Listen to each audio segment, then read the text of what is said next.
Hello everybody. In this video, I'm going to walk you through some problems dealing with the converse of the Pythagorean theorem. So this is going to look very familiar to you. You, I'm sure, have probably already heard of and used the Pythagorean theorem lots of times. But what we're going to learn about in this lesson, in this video, is that the theorem actually works in reverse. So we can use it not just to find missing side lengths in right triangles, but we can also use it to classify triangles based on how the side lengths fit into the formula. Okay, so that's what we're going to look at in this video today. So really quickly, I did a couple quick examples for you with using the Pythagorean theorem. I'm not going to write them out on the right-hand side of your screen here because you can see them worked out on the left-hand side. But in this first one, I'm trying to find the hypotenuse, which is x. So 6 is a squared, right? 8 is b for b squared, and then x would be your c value, right? Square the numbers, add them up, you get 100 equals x squared. Take the square root of both sides, and you end up with x is equal to 10. Okay. In this second example here, I'm trying to find one of the legs, not the hypotenuse. So I'm trying to find b in my Pythagorean theorem, a squared plus b squared equals c squared, right? So I have 24 squared plus x squared equals 26 squared. You square the numbers, right? You're basically just following PEMDAS here, right? Square the numbers. Whoops, sorry about that, everybody. Square the numbers. I subtracted 576 from both sides, and then, shocker, you end up with the exact same answer that you got for the other one. Okay, so that's just a little quick review for you of the Pythagorean theorem. Okay, there's a lot of text on the left side of your screen, but I'm going to kind of talk you through all of these things here. Okay, so you probably have heard with Pythagorean theorem that you just know the formula that goes with it, right? Where you have a squared plus b squared equals c squared, right? The actual theorem, in order for something to be a theorem, it has to have an if-then statement. So if this is true, then something else is true. So the actual Pythagorean theorem is if a triangle is a right triangle, then, and I wrote it backwards here, c squared equals a squared plus b squared. I will tell you why once we get to solving actual problems with the converse of the theorem. Okay, so what this theorem says is this formula is true, but only if you're dealing with right triangles, right? Which we kind of already intuitively know from our past math knowledge, right? There's some special sets of numbers called Pythagorean triples, which are 3 whole numbers that satisfy the Pythagorean theorem. So 3, 4, 5 is probably the most common one, but I listed a couple of other common Pythagorean triples over here on the right-hand side of your screen and in your notes document, right? Often when you solve problems with a square root and you solve problems that deal with the Pythagorean theorem, more often than not, you're going to get at least one side that has a decimal place in it, right? So there are very special sets of numbers called Pythagorean triples where all 3 of the side lengths will be whole numbers, okay? And then another neat thing about this is that all multiples of Pythagorean triples are also Pythagorean triples, right? That would be just like taking one of your base Pythagorean triples and scaling it up, right? Like multiplying all the sides by 2, or all the sides by 3, or all the sides by 4, right? That's your scale factor, if you remember that from when we were talking about transformations. So, for example, this first problem that we did here, this first, this one, right? This first triangle here that I kind of showed you a Pythagorean theorem for, this is actually a multiple of the 3, 4, 5 triangle, right? 3, 4, 5, right? Because you have 3 times 2 gives you 6, 4 times 2 gives you 8, and 5 times 2 gives you 10, which is what this side length was, okay? Coincidentally, this second one is also a Pythagorean triple multiple. It's a triple of 5, 12, 13, right? So what's cool about this is that if you know just a couple of these really common triples, then you don't have to go through and do the Pythagorean theorem every single time you come across these. You'll just know what the missing side length is because you know what the Pythagorean triple is. Kind of cool, right? So now, that's just your basic Pythagorean theorem. The converse of the Pythagorean theorem is basically the same thing, just in reverse order. It's switched. Okay, so now we're saying if the formula is true, right? If the side lengths that you're given fit into the formula, the a squared plus b squared equals c squared, then that means the triangle is a right triangle. So rather than starting off with a picture like we have here, where we know that the triangles are right triangles, we would start off with maybe pictures like these down here at the bottom of this notes document, where I don't know if these triangles are right triangles. Like they look like right triangles. A lot of them look like right triangles, but I don't know for sure. But I can test to see if the three side lengths fit correctly into the Pythagorean theorem. If they do, then that means the triangle is a right triangle. Okay? Right? So I did a couple examples for you here on the left side of your screen, and then I'm going to do some more for you on the right side of your screen in just a moment. Okay? So first thing you have to check when you're given three side lengths is you have to make sure that those side lengths actually form a triangle, right? I'm hoping that you remember that from our unit on triangles at the very end of the semester, right?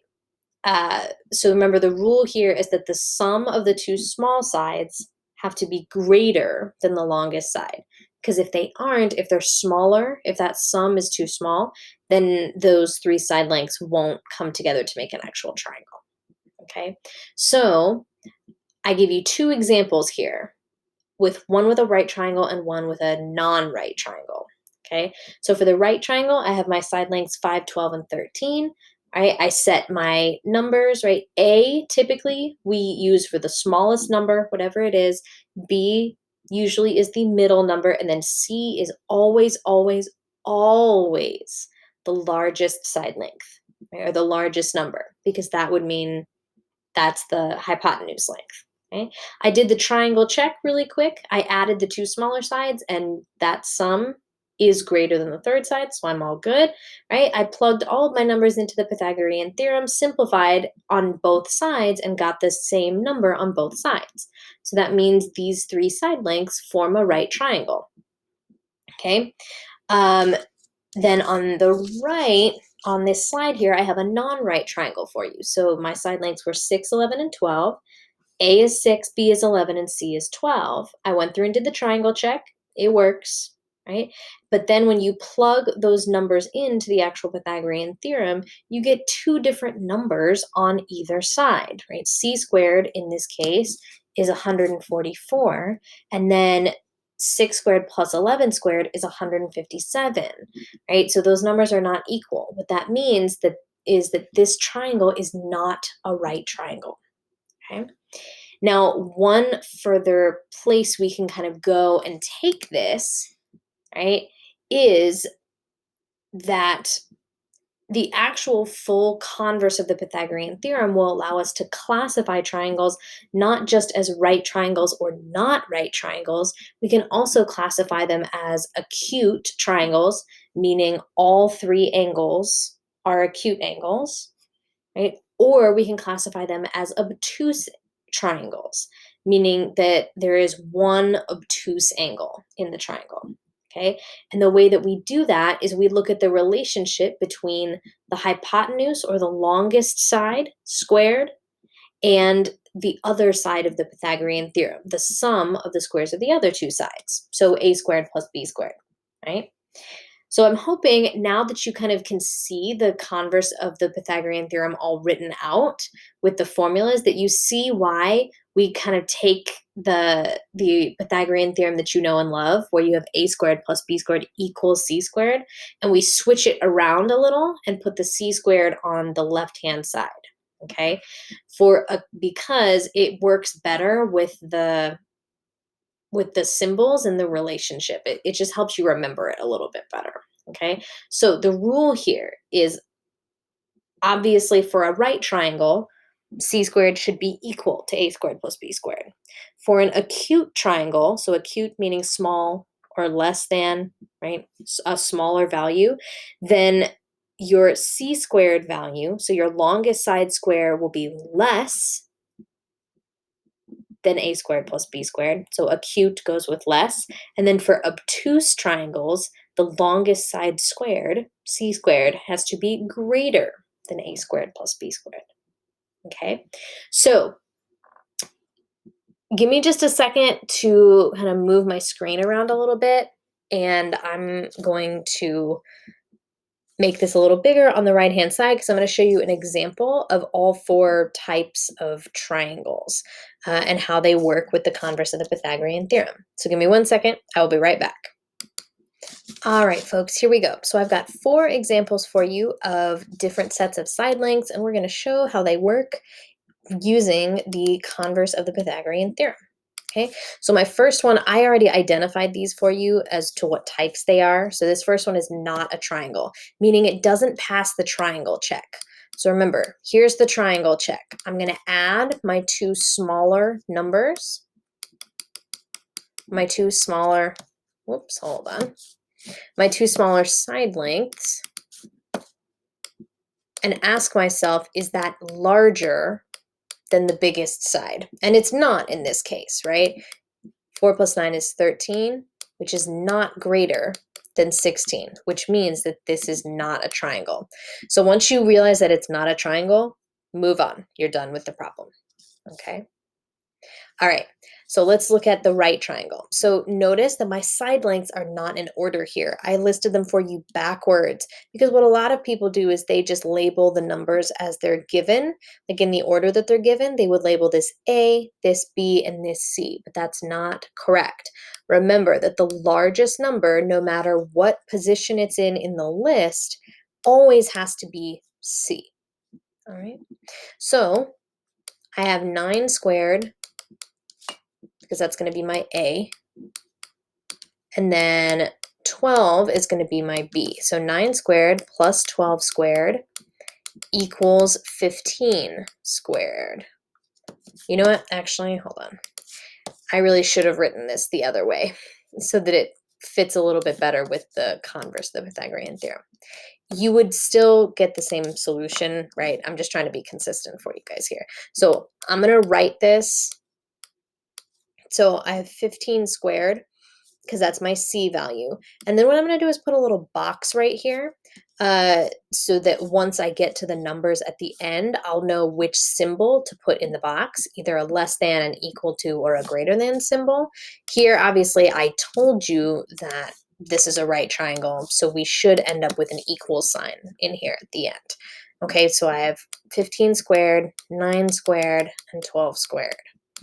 Okay, so 15 squared is 225. I'm going to put my box.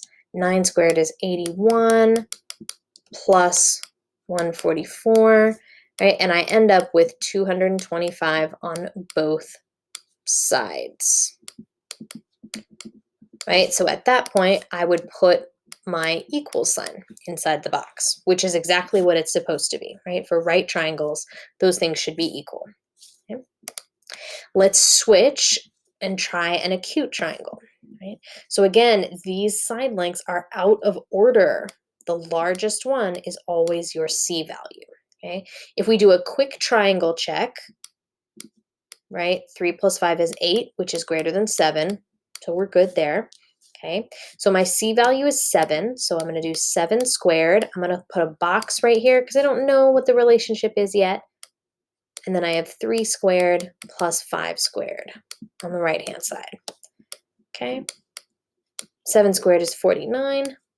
This is 9 plus 25. Right? So 49 is definitely going to be greater Oh, guys, I think I labeled these incorrectly. Hold on one second. Give me a second. It likely will be fixed in your version, but I think mine is off. My labels, at least. Give me one sec.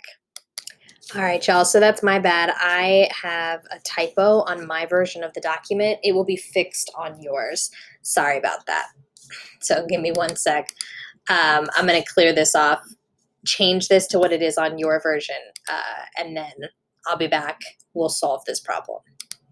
All right, you guys, this is all fixed now. Sorry about that confusion. So I put a couple typos in there. So on your version, you had different side lengths than me. These are the ones that were supposed to be there. It was right on your document, wrong on mine. So my side lengths here were 4, 6, and 5. So 6, even though it's in the middle of my list, is still my largest number. So I have 6 squared. I put a box, 4 squared plus 5 squared. So you end up with 36 and then 16 plus 25. Right? So you have 36 and then 16 plus 25 is 41, right? So obviously 36 is less than 41, right? Which is your acute triangle. Okay? And now for my last one, I have my obtuse triangle right here. Okay, so my largest number is 6, so that's my C value. I'm going to do a quick triangle check, and it works, right? Because 3 plus 4 is 7, which is greater than 6, so I'm good. Check that off, right? So I have 6 squared. I'm going to put a little box right there. 3 squared plus 4 squared. Okay, 6 squared is 36. And then I have 9 plus 16. So I have 36 and 25. So obviously 36 is greater than 25. So this is an obtuse triangle. Okay, so it's a really neat extension of a theorem that you are used to using and a formula that you're used to using, right? You probably have only experienced using Pythagorean theorem with right triangles, but we actually can use it to classify other triangles as well, which is kind of neat, okay? So if you're feeling confident about this topic, you definitely can go on and try the practice for this topic. I do have another practice problems video where I'm going to go through a couple more examples for you for each of these types of problems. So if you feel like you need more practice, then go ahead, definitely check out that video. But if not, I will see you in the next one. Bye, everybody.